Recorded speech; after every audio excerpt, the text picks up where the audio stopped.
प्रहलाद ने दैत्य कुल में जन्म लिया था, जिसके माता पिता दैत्य जाति के थे।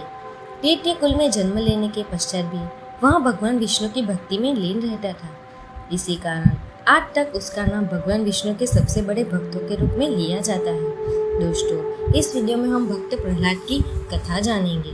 इसमें उनका जन्म किन परिस्थितियों में हुआ, उन्हें अपने पिता से यातनाएं किस किस तरह की मिली, भगवान विष्णु ने किस तरह उनकी रक्षा की और अपने पिता की मृत्यु के बाद उनके जीवन में क्या बदलाव आया, इसके बारे में विस्तार से जानेंगे।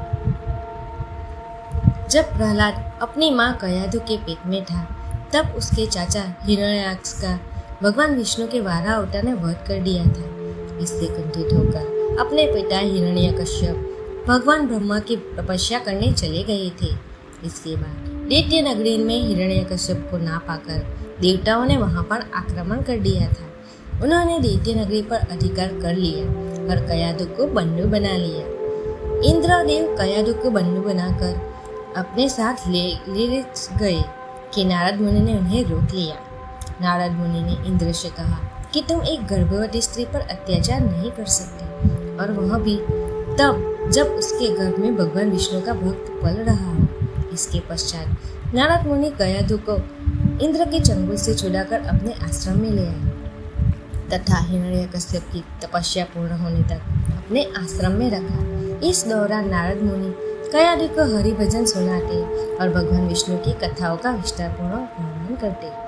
नारद मुनि के इन वचनों का सकारात्मक प्रभाव कयाधु के घर में पल रहे अजन्मे प्रहलाद पर भी पड़ रहा था। यही कारण था कि जब उसका जन्म हुआ तब वह विष्णु भक्त बना। इससे पहले उसके 4 बड़े भाई भी थे, जिनका जन्म दैत्य नगरी में ही हुआ था, किंतु उनमें से केवल प्रहलाद ही विष्णु भक्ति में लीन रहता था। इसी बीच हिरण्यकश्यप की तपस्या समाप्त हो गई तथा भगवान ब्रह्मा से उसने तीनों लोकों में सर्वशक्तिशाली होने का वरदान प्राप्त कर लिया। इसके बाद वह पुनः अपनी दैत्य नगरी में वापस आ गया और वह देवताओं का अधिकार देखा। इसके बाद उसने अपने मिले वरदान से न केवल दैत्य नगरी को वापस पाया, अपितु तीनों लोगों पर अधिकार स्थापित कर लिया और इंद्रदेव को स्वर्ग के आसन से अपदभ्रष्ट कर दिया। हिरण्यकश्यप की तपस्या समाप्त हो जाने और पुनः अपनी नगरी लौट आने की सूचना मिलने के पश्चात कयाधु और भगवान प्रहलाद भी नारद मुनि से आशीर्वाद लेकर पुनः अपनी नगरी लौट आए। हिरण्यकश्यप भगवान ब्रह्मा से मिले वरदान के फलस्वरूप अति शक्तिशाली हो चुका था। इसी अहंकार में उसने विष्णु भगवान को भगवान मानने से मना कर दिया और स्वयं को भगवान की उपाधि दे दी। तीनों लोगों में जो कोई भी विष्णु की पूजा करता उसे वह मरवा डालता, किंतु जब उसने अपने स्वयं के पुत्र को ही विष्णु भक्ति में लीन देखा तो क्रोध की अग्नि में जलने लगा। उसने अपने 5 वर्ष के छोटे से पुत्र प्रहलाद को मारने की कई बार चेष्टा की, लेकिन हर प्रयास असफल सिद्ध हुआ। उसने प्रहलाद को पागल हाथियों के सामने फेंकवा दिया और ताकि वह उसके पैरों में कुचल कर मारा जाए। सांपों के भरे कुएं में फेंकवा दिया, ऊपर पर्वत की चोटी से नीचे खाई में फेंक दिया, बेड़िया बनकर समुद्र में फेंकवाया, अस्त्र शस्त्र से मरवाने की कोशिश की, अपनी बहन होलिका के द्वारा अग्नि में जलवाने की कोशिश की, लेकिन हर बार प्रहलाद के प्राणों की रक्षा स्वयं भगवान विष्णु करे। एक दिन जब हिरण्यकश्यप प्रहलाद के ऊपर अत्याचार कर रहा था, तब भगवान विष्णु का क्रोध अत्यंत बढ़ गया। उस समय उन्होंने भयानक रूप लिया जो नरसिंह अवतार कहलाया। इस अवतार को धारण कर उन्होंने प्रहलाद के पिता हिरण्यकश्यप का वध कर डाला। इसके पश्चात भगवान नरसिंह के क्रोध को भक्त प्रहलाद ने शांत करवाया। भगवान नरसिंह ने उन्हें नन्हे से भक्त प्रहलाद को बहुत स्नेह दिया और उसे अपने पिता के राज सिंहासन पर स्थान दिया।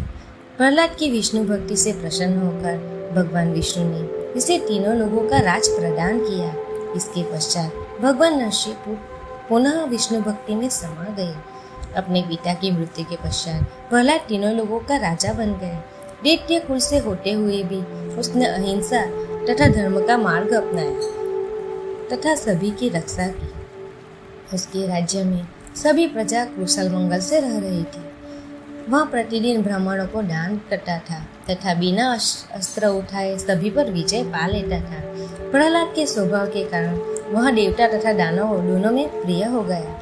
जब प्रहलाद बड़ा हुआ तब उसका विवाह ध्रुति नामक स्त्री से हुआ।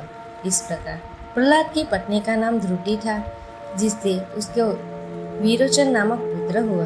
विरोचन के पुत्र का नाम बलि था, जिसका मान भगवान विष्णु के वामन अवतार से लिया जाता था। अपने दानवीर व्यवहार के कारण एक दिन इंद्र ने प्रहलाद के साथ छल किया।